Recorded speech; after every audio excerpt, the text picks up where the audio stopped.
Hello everyone, my self दीक्षा सिंह। आज ये YouTube का सेशन ऑर्गेनाइज किया गया है टीजीटी बायोलॉजी के लिए। टीजीटी का फुल फॉर्म ऐसे पता है हम लोगों को, ट्रेन ग्रेजुएट टीचर्स होता है। टीजीटी का एग्ज़ाम क्वालिफाई करके आप अप टू 10th क्लास के स्टूडेंट्स को पढ़ा सकते हैं। टीजीटी का जो बायोलॉजी का सिलेबस है उसको दो पार्ट में क्लासिफाई किया गया है। एक पार्ट बॉटनी का होता है और दूसरा पार्ट जूलॉजी का। बॉटनी का अगर सिलेबस का बात करें तो पहला जो चैप्टर इसमें आता है वो आता है binomial nomenclature of plants with examples. ये जो बाइनोमियल नोमेनक्लेचर, इसके अंदर आपको पढ़ना क्या है? Binomial means two, nomenclature means नामांकरण।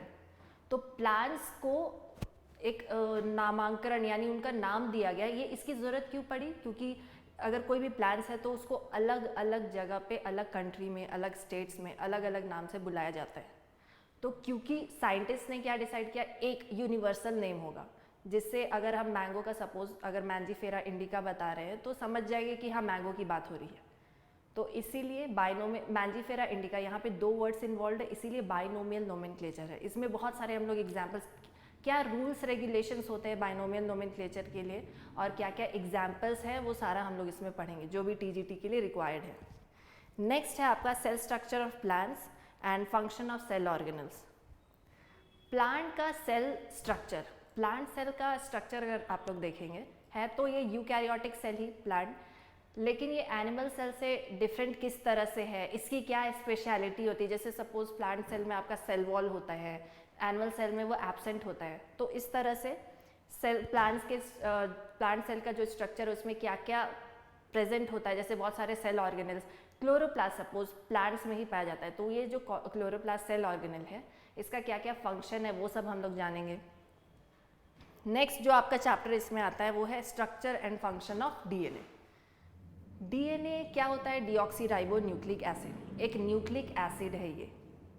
अगर हम लोग जानते हैं कि जैसे कि जो जीन्स हमारे में पाया जाता है वो हम अपने पेरेंट्स से लेते हैं, तो ये जीन्स का एक जनरेशन से दूसरे जनरेशन ट्रांसफ़र होता है। तो डीएनए में ये सारे जीन्स पाए जाते हैं, डीएनए ही है जो आपका ट्रांसफ़र होता है एक जनरेशन से दूसरे। तो उसके स्ट्रक्चर्स में ऐसा क्या पाया जाता है? स्ट्रक्चर जैसे डीएनए को हम लोग पॉली न्यूक्लियोटाइड भी बोलते हैं। पॉली मीन्स मेनी, न्यूक्लियोटाइड्स मतलब बहुत सारे न्यूक्लियोटाइड्स जुड़ के एक पॉली न्यूक्लियोटाइड का फॉर्मेशन करते हैं। तो डीएनए एक तरह का आपका पॉली न्यूक्लियोटाइड है। तो उसमें हम लोग देखेंगे वो जो न्यूक्लियोटाइड है उसमें क्या क्या उसका बेसिक स्ट्रक्चर है। जैसे नाइट्रोजनस बेसिस पाए जाते हैं, एडेनिन, ग्वानिन, साइटोसिन, थाइमिन, ये सारे। उसी तरह उसके अलावा शुगर का बैकबोन होता है और फॉस्फेट का बैकबोन होता है। तो ये सारा कुछ हम लोग इसमें देंगे डीएनए के स्ट्रक्चर और फंक्शन में। इसके बाद जो चैप्टर आता है वो आता है प्लांट टिश्यूज़, उसका स्ट्रक्चर और फंक्शन। प्लांट में अलग अलग टाइप के टिश्यूज़ पाए जाते हैं। जैसे for example meristematic tissues, permanent tissues, ये सारे टिश्यूज़ भी प्लांट के अलग अलग स्टेज पे अलग अलग टिश्यूज़ पाए जाते हैं। इनका क्या फंक्शन है वो सब के बारे में हम लोग को डिटेल में इसको पढ़ना होगा। उसके बाद नेक्स्ट जो चैप्टर आता है वो है माइटोसिस। माइटोसिस से क्या समझते हैं? Mitosis is a kind of cell division. Cell का डिवीजन मीन सेल का डिवाइड होना। सेल डिवाइड करते हैं तो उनका नंबर्स बढ़ता है। तो सेल जब बढ़ता है, कोई भी सेल जब बड़ा होता है उसका नंबर्स धीरे धीरे बढ़ता है, तब एक पूरा प्लांट का फॉर्मेशन होता है। तो माइटोसिस में हम लोग देखेंगे कि इसमें कौन कौन से फेजेस पाए जाते हैं, किस फेज में क्या फंक्शन होता है, वो सारा कुछ हम लोग देखेंगे। जैसे माइटोसिस के कुछ फेजेस, प्रोफेज, एनाफेज, मेटाफेज और telophase. These are the 4 phases of mitosis, जिसके बारे में हम लोग डिटेल स्ट्रक्चर देखेंगे और क्या क्या इन फेजेस में होता है वो सब कुछ हम लोग जानेंगे। नेक्स्ट है आपका parasitic and saprophytic mode of nutrition in plants. Parasitic और सैप्रोफाइट्स ये दोनों ऐसे न्यूट्रिशन होता है जिसमें जैसे पैरासाइट आपका होस्ट पे आपका सरवाइव करता है, उससे आप अपना न्यूट्रिशन लेता है, लेकिन वो होस्ट लिविंग होता है। वही सैप्रोफाइट में क्या होता है? सैप्रोफाइट आपका डेड और डिकेइंग मैटर में आपका जो कोई भी ऑर्गेनिज्म उस पे एज अ होस्ट उसको यूज़ करता है। लेकिन पैरासाइट्स क्या करते हैं, अपने जो होस्ट होता है उसको हार्म भी पहुंचाते हैं, क्योंकि वो लिविंग है, उससे वो अपना न्यूट्रिशन ले रहा है, तो उसको ऑब्वियसली वो हार्म पहुंचाएगा। लेकिन सैप्रोफाइट्स में क्या है, क्योंकि वो लिविंग नहीं, ऑलरेडी डेड है, तो उसको वो किस तरह से हार्म पहुंचाएगा। बस यही है डिफरेंस, दैट कि एक लिविंग पे अपना सर्वाइवल करता है और एक अपना न्यूट्रिशन लेता है, और दूसरा नॉन लिविंग या डेड और डिकेइंग मैटर पे। नेक्स्ट चैप्टर जो आपका बॉटनी में आता है वो होता है ट्रांसपिरेशन। ट्रांसपिरेशन क्या है? Transpiration loss of water, water का लॉस होता है स्टोमाटल ओपनिंग से। स्टोमाटा क्या होता है? लीफ में स्टोमाटा आपका प्रेजेंट होता है, जो कि जहाँ अगर वो ओपन होता है तो वहाँ जहाँ पे गैसियस एक्सचेंज होता है, लेकिन अगर वो ओपन होता है उस टाइम पे आपका वाटर का भी लॉस वहाँ से होता है। ये जो वाटर का लॉस होता है स्टोमाटा से, इसी को हम लोग ट्रांसपिरेशन बोलते हैं। और इसके अंदर ये किस वजह से कैसे होता है, ये सारा कुछ हम लोग देखेंगे, क्या क्या आयंस इसमें इन्वॉल्व होते हैं जिसकी वजह से स्टोमाटा का क्लोजिंग या ओपनिंग होता है और ट्रांसपिरेशन होता है, वो सब कुछ हम लोग इसके अंदर समझेंगे। नेक्स्ट जो है आपका photosynthesis and factors affecting photosynthesis. Photosynthesis क्या है? फोटोसिंथेसिस इतना बेसिक आइडिया तो रहता ही है किसी भी बायोलॉजी स्टूडेंट को कि प्लांट्स परफॉर्म करते हैं फोटोसिंथेसिस। फोटोसिंथेसिस वो क्यों परफॉर्म करते हैं? अपना फूड, अपना खाना बनाने के लिए। और बाकी हम लोग तो हेटेरोट्रॉफ्स हैं, तो हम लोग डिपेंडेंट रहते हैं प्लांट पे अपने खाने के लिए। तो क्योंकि प्लांट्स फोटोसिंथेसिस परफॉर्म करता है, फोटोसिंथेसिस पूरा एक होल प्रोसेस है जिसमें आपका ऑक्सीजन रिलीज होता है और साथ ही साथ प्लांट अपना खाना भी बनाता है। वो जो ऑक्सीजन रिलीज होता है उसको हम लोग यूज़ करते हैं अपने सर्वाइवल के लिए। तो फोटोसिंथेसिस को भी जैसे डिवाइड किया गया है लाइट रिएक्शन में, डार्क रिएक्शन में, ये सब कुछ हम लोग को पढ़ना होगा। और क्या क्या फैक्टर्स हैं जो फोटोसिंथेसिस को अफेक्ट करते हैं, कि उसके प्रेजेंस या एब्सेंस से फोटोसिंथेसिस का रेट कैसे घटता या बढ़ता है। ठीक है। नेक्स्ट आपका चैप्टर्स जो है वो है role of फाइटोहॉर्मोन्स in plants.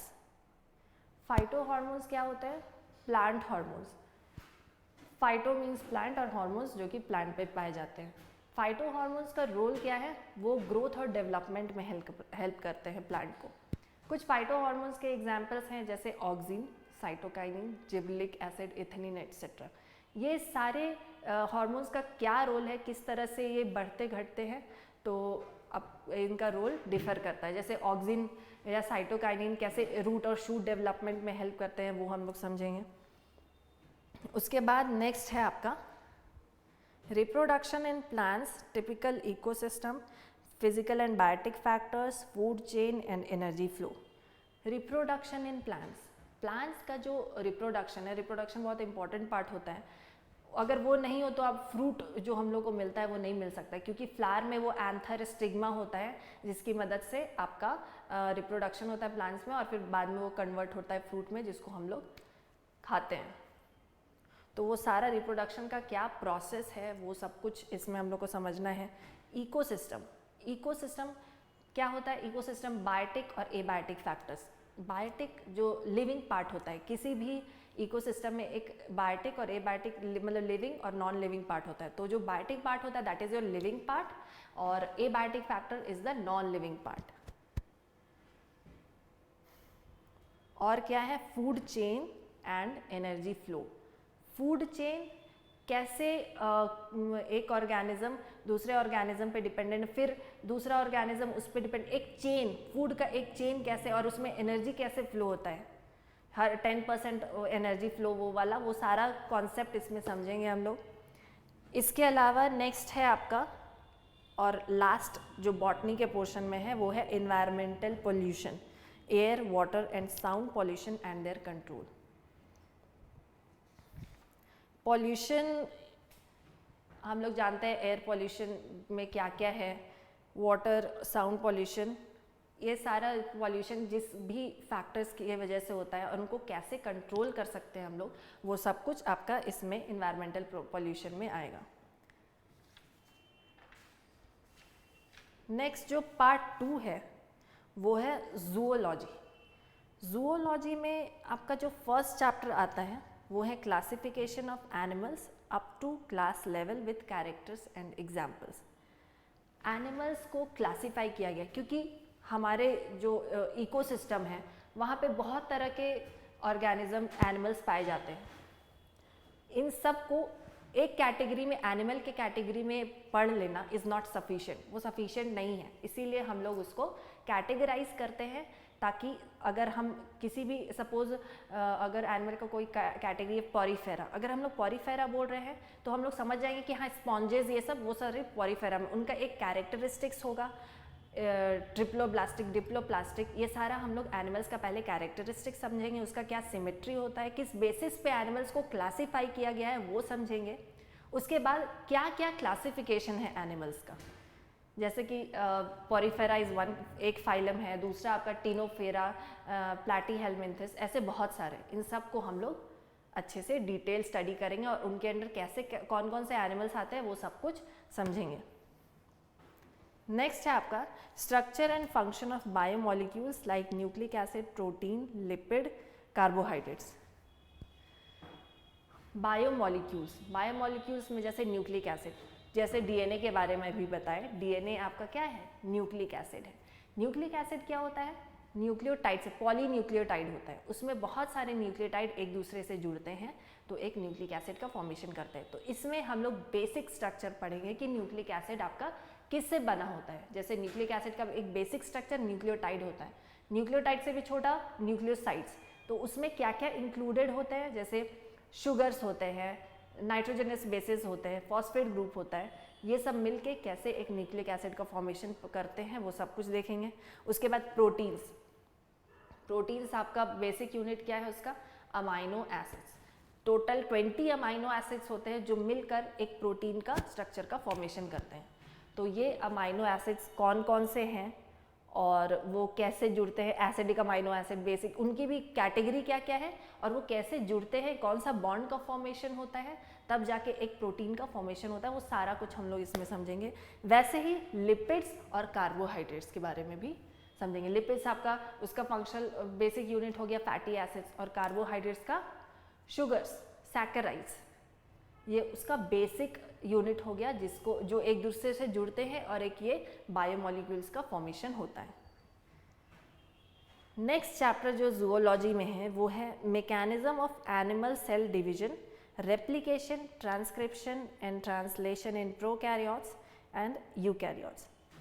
Animal cell division, cell division हम जैसा बताएं माइटोसिस के बारे में बता रहे थे, तो माइटोसिस भी एक सेल डिवीजन, जो एक्चुअल सेल डिवीजन जो होता है वो माइटोसिस में होता है। माइटोसिस तो सेल डिवीजन होने से पहले अलग अलग फेजेस हैं, उसमें पहले सेल को जाना रहता है, ग्रोथ फेज होता है, सिंथेसिस फेज होता है, तब जाके आपका सेल डिवीजन होता है। तो वो सारा सेल साइकिल जो है, सेल डिवीजन का जो साइकिल है वो सब कुछ इसमें समझेंगे।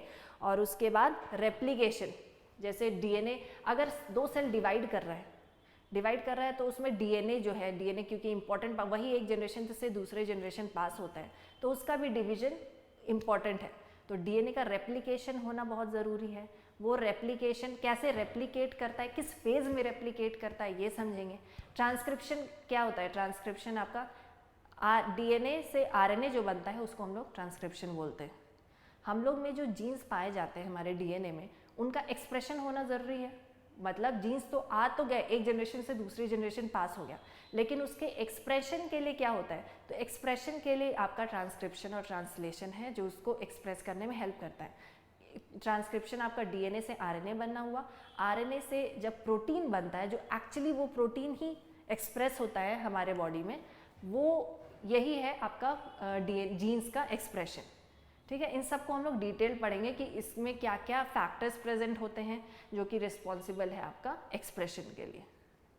ठीक है, और ये प्रोकैरियोट्स और यूकैरियोट्स दोनों में डिफरेंट होता है ट्रांसक्रिप्शन ट्रांसलेशन, उनमें फैक्टर्स जो होते हैं वो डिफरेंट होते हैं। नेक्स्ट है आपका Mendel's law of heredity, sex determination in Drosophila and man, linkage and crossing over, human genetic diseases, mutation and their role in evolution. This is basically ये genetics है। मेंडल्स कैसे, पहले स्टार्टिंग में लोगों को पता नहीं था कि DNA is the genetic material, तो ये कैसे पता चला कि वही ट्रांसफ़र होता है एक जनरेशन से दूसरे जनरेशन। तो इसमें बहुत सारे एक्सपेरिमेंट किए, मेंडल भी उसका पार्ट थे। मेंडल ने पी प्लांट पे अपना एक्सपेरिमेंट किया था। उस कैसे कैसे फिनोटाइप और जीनोटाइप, ये सारे जो टर्म हैं, होमोलोगस रिकॉम्बिनेशन, ये सारा जो टर्म है, ये सब कुछ हम लोग समझेंगे इस जेनेटिक्स के अंदर। इसमें लिंकेज और क्रॉसिंग ओवर, कैसे दो जीन्स एक दूसरे से लिंक्ड हैं और उनका क्रॉसिंग ओवर होने से कैसे रिकॉम्बिनेशन हो रहा है, ये सब कुछ हम लोग इस जेनेटिक्स वाले पार्ट में कवर करेंगे। जेनेटिक डिजीजेस, कुछ ऐसे डिजीजेस होते हैं जो जेनेटिकली लिंक्ड होते हैं, मतलब वो एक जनरेशन से दूसरे जनरेशन पास होते हैं। वो कुछ जेनेटिक डिजीजेस हैं जो कि समझना होता है, जो कि इम्पॉर्टेंट होता है। वो हम लोग टीजीटी के लिए जो इम्पोर्टेंट है वो सारे जेनेटिक डिजीजेस को समझेंगे। Mutation and their role in evolution. Mutation, ऐसे हम में बहुत म्यूटेशन होता आया है और हार्मफुल भी होता है, कभी कभी वो पॉजिटिव भी होता है। अगर यूवी रेज जो हम लोग को सन से, उसकी वजह से अगर म्यूटेशन हो तो कैंसरस भी हो सकता है, ठीक है। तो डीएनए में म्यूटेशन इज़ डेंजरस, लेकिन कुछ कुछ म्यूटेशन वो इवोल्यूशन में हेल्प करते हैं। जैसे कुछ इवोल्यूशन, इसके बारे में हम लोग जब ट्रांसलेशन पढ़ेंगे, प्रोटीन का फॉर्मेशन कैसे होता है वो सब जब देखेंगे, तब हम लोग उसमें जानेंगे कि कैसे म्यूटेशन जो है इवोल्यूशन में हेल्प करता है। हम लोग आज इवॉल्व होकर ही ह्यूमन बने हैं, तो ये म्यूटेशन ही होता गया और हम लोग एज अ ह्यूमन अभी बने हैं।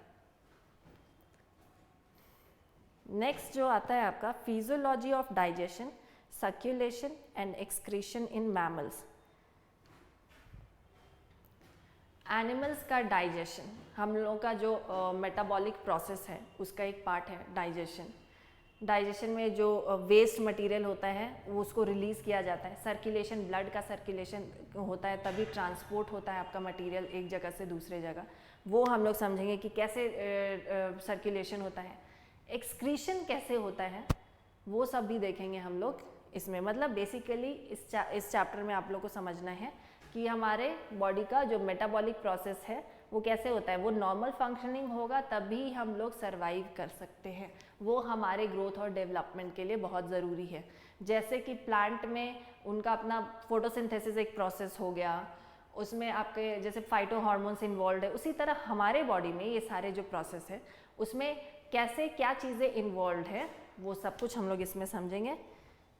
इसके साथ साथ mechanism of nerve impulse, obviously neuron system complete इसमें समझना है कि न्यूरॉन सिस्टम कैसे वर्क करता है, कैसे एक जगह से दूसरी जगह मैसेज पास ऑन होता है।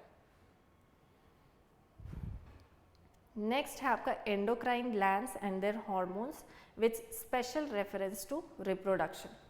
एंडोक्राइन ग्लैंड्स के बारे में हम लोग इसमें पढ़ेंगे कि उन एंडोक्राइन ग्लैंड्स हार्मोन्स रिलीज़ करते हैं और ये हार्मोन्स अलग अलग काम के लिए रिस्पॉन्सिबल होते हैं।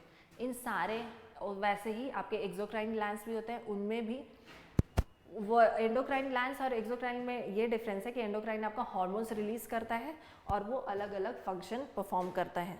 और वो कहाँ कहाँ से रिलीज़ होते हैं वो सब भी हम लोग समझेंगे। उसके साथ साथ रिप्रोडक्शन भी इसके साथ कैसे लिंक्ड है, वो कैसे हार्मोन्स, बहुत सारे जैसे कि एंडोक्राइन ग्लैंड्स आपका हार्मोन्स रिलीज़ करता है तो वो रिप्रोडक्टिव हार्मोन्स भी रिलीज़ करता है, तो वो फिर कैसे रिप्रोडक्शन में हेल्प करता है वो चीज़ हम लोग इसमें समझेंगे। नेक्स्ट है आपका theories of evolution, Darwinism, Lamarckism and modern synthetic theory. Evolution का थ्योरी, जैसे हम बताएं हम लोग इवॉल्व करते करते म्यूटेशन हुआ तो इवोल्यूशन होता गया और आज ह्यूमन के फॉर्म में हम लोग, कल को हो सकता है हम में भी इवोल्यूशन होता जाए और हम किसी और फॉर्म में कन्वर्ट हो जाए, इट इज़ पॉसिबल। लेकिन ये थ्योरीज क्या क्या, पहले तो लोग नहीं जानते थे ना कि हम लोग इवॉल्व कर रहे हैं और कैसे कैसे इवोल्यूशन हुआ, तो सबने अपनी अपनी थ्योरी दी थी। डार्विन जो थे उन्होंने अपना कुछ थ्योरी दिया, इसीलिए उस थ्योरी को हम लोग डार्विनिज्म थ्योरी बोलते हैं। लैमार्क आए फिर साइंटिस्ट जिन्होंने लैमार्किज्म का अपना थ्योरी दिया, और उसके बाद एक्चुअल जो मॉडर्न थ्योरी है जो प्रूव करता है कि हम लोग कैसे इवॉल्व हुए हैं, वो मॉडर्न थ्योरी को भी हम लोग इसमें डील करेंगे। नेक्स्ट है आपका human diseases, causative agents, symptom, prevention and their control. Human diseases, जैसा कि एक चीज़ बताएं, human genetic diseases, human genetic diseases बहुत कॉमन होता है, एक पेरेंट से एक जनरेशन से दूसरे जनरेशन वो पास कर सकता है, लेकिन कुछ ऐसे कॉमन डिजीज़ जो डेली होता है जैसे मलेरिया हो गया या फीवर हो गया, ये सब टाइफाइड हो गया, ये सब जो है ये सब कैसे, इट्स नॉट जेनेटिक डिजीज़, ये जेनेटिक नहीं है। ऐसा नहीं कि टाइफाइड हो गया तो वो एक दूसरे जो दूसरे जनरेशन में पास हो रहा है। तो नॉर्मल जो डिजीजेज होते हैं और उनको कॉज करने वाला कौन है, ये सब कुछ हम लोग जैसे कौन सा बैक्टीरिया से हो रहा है या कौन सा फंगस से हो रहा है, कौन से पैरासाइट से हो रहा है, वो सब कुछ इसमें हम लोग को याद करना होगा। इसके अलावा उन सब डिजीजेस का क्या क्या सिम्टम्स हैं और उनको कैसे प्रिवेंट कर सकते हैं हम लोग और कंट्रोल कर सकते हैं। नेक्स्ट है आपका deficiency disease of vitamins and minerals. हम लोग को पता है कि हमारी बॉडी के लिए वाइटामिन्स और मिनरल्स बहुत ज़रूरी है, उसके बिना हम लोग एनर्जेटिक नहीं रह सकते हैं। वाइटामिन्स हमारे बॉडी के नॉर्मल फंक्शनिंग के लिए बहुत ज़रूरी है। तो वाइटामिन्स को भी क्लासीफाई आगे हम लोग देखेंगे कैसे उनको क्लासीफाई किया गया है। एक पूरा बी कॉम्प्लेक्स होता है और वाइटामिन सी, डी, ई, के, इन सब के बारे में हम लोग डिटेल पढ़ेंगे और इनकी डिफिशियंसी से क्या क्या होता है, क्या क्या हो सकता है, वो सब कुछ इसमें जानेंगे। और लास्ट चैप्टर जो जूलॉजी का है वो है aquaculture, apiculture, sericulture and poultry farming and it's economic importance. Aquaculture क्या होता है? वैसा कल्चर जिसमें हम लोग फिश को ब्रीड करते हैं, फिश को पाला जाता है, उनकी ब्रीडिंग की जाती है। वैसे ही एपीकल्चर में हनी बी को किया जाता है और सेरीकल्चर में सिल्क वॉर्म को। तो इन सब के बारे में जो भी कल्चर है इन सब के बारे में हम लोग डिटेल स्टडी करेंगे। ये आपका पूरा सिलेबस है टीजीटी का। और नेक्स्ट क्लास जो टीजीटी का होगा उसमें हम लोग पहले बॉटनी ही स्टार्ट करेंगे। बॉटनी का एक एक चैप्टर हम लोग इसी तरह डील करते जाएंगे। होप कि आप लोग एक बार सिलेबस देखेंगे, समझेंगे कि क्या क्या उसमें हम लोग को पढ़ना है और जुड़े रहिए वीएमएस एकेडमी से। ये सेशन कंटिन्यू रहेगा आगे पूरे टीजीटी के लिए। Thank you very much.